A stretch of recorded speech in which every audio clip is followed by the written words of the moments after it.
Okay, so I'm gonna make this quick video because I'm really tired of people getting taken advantage of. I'm really tired of people spamming groups and investing groups and stuff like that.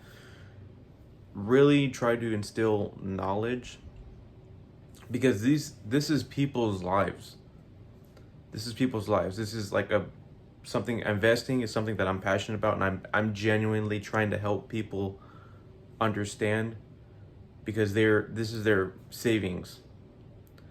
So if you're gonna post, please post something valuable. Don't just say, hey, you can make whatever 5,000, like forex and Bitcoin and all that other bullshit. Leave it aside. Actually provide value. Don't just say, oh, I can do this. Show me, back it up. Show me with proof. Show me the skills that you have before you spam the group. So with that out the way, I would say if you were a beginner, don't even go for like individual stocks right now. If you're a beginner, the best thing that you can do is just buy like an ETF or a mutual fund, something with like a broad range of stocks. So here's kind of like a little bit of a breakdown. Um, Hopefully you can see all of it. So I'm gonna start with portfolio allocation. So obviously in your portfolio you could have bonds, you could have stocks, which is also all of this right here. All this is stocks. This is ETFs, mutual funds. You could have individual stocks. I would keep it a little bit more minimum. Again, this is for beginners, you know. So and then over here we have REITs, and REITs is or what that stands for, it's real estate investment trusts. So these are kind of like companies that are listed on the stock exchange, but they can only invest in real estate.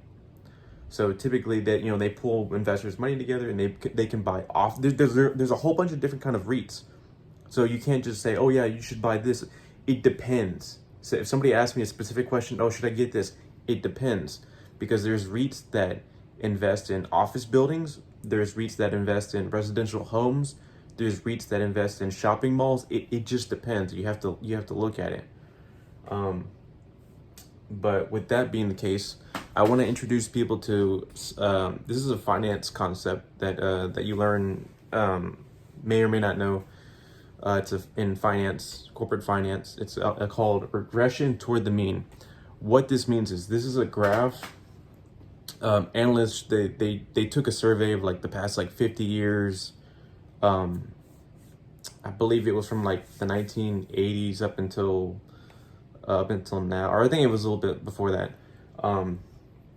But basically, this shows you within a 1 year interval, in any given year, the price of a stock can go from like way below negative. It can go negative 25, 28%. It can go as high as for like this was an average over any given 1 year interval. But if the investor had the patience to wait just 5 years, like leave it alone, don't mess with it, just 5 years, you would have lost, I think it was like an average of like 2% over a 5 year time frame. The fluctuations in the stocks, any given year, it was about roughly 2%. Within a 5 year interval is 2%, and the highest was around like 25% return. So you can see, just by waiting an additional 5 years, your risk starts to go down, because in any given day, the price of a stock can go up and down, go wherever. But if you've done the research, this is a good business, then you'll make money over the long term. And again, if you stretch it over 10 years, you're already in the green. Over 10-year intervals, you would have, on the lowest end, I believe it was around 3%. On the higher end, it was around 20%. And then I think the average return was like 10.5%, something like that. And again, as you stretch it out over decades, your return, although again the price fluctuates, it kind of goes down. It's the regression toward the mean. The investor will be compensated based on the risk that they take. So it's not to say that you should invest in individual stocks. If you're a beginner, you should not invest in individual stocks. But you should be invested in the stocks. So over here, this is the S&P 500. Over the past 10 years, they have gone up 196%. And, you know, as people that are trying to grow our money, the whole point is to save money to have enough in retirement or before retirement. That's the whole goal of this. Because if the inflation rate is 2%, you're losing money, you know, 2% of your money every year. So if there's like a CD or a money market, you know, you go to a bank and they're like, oh yeah, you know, we have a 1 year CD that's yielding, you know, 1%. Well, I mean, if you look up the inflation rate is 2%. You're losing money keeping it tied up in there. So I wouldn't invest in it.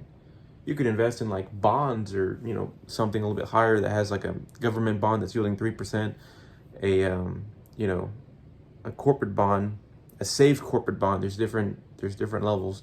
A safe corporate bond yielding, you know, 4%, something like that. But like healthcare, everyone bitches about healthcare because the price is going up. Invest in healthcare. There's healthcare. This is Vanguard's one of Vanguard's healthcare ETFs. It's an ETF that tracks the healthcare sector. That fund has gone up 285%. So it outpaces the S&P 500. But if you know, hey, I know for a fact that healthcare costs go up, that's going to be one of my core holdings. You know, like maybe not this particular one, it may or may not be, but I will definitely hold my money in healthcare. I'll have healthcare REITs, healthcare stocks, and you know, again, like real estate is really, you know, it's pretty much level. You know, it provides steady income. Real estate's another good one, or REITs. So, but anyway, I just want to make this short video, provide value, and if anybody has any questions, again, not spam, but actual genuine questions, that wants to know more about this, wants to know more about how they can learn how to invest for their future. This is not a sales pitch. I'm genuinely trying to help people. Then feel free to respond in the post and I can help y'all out. Okay?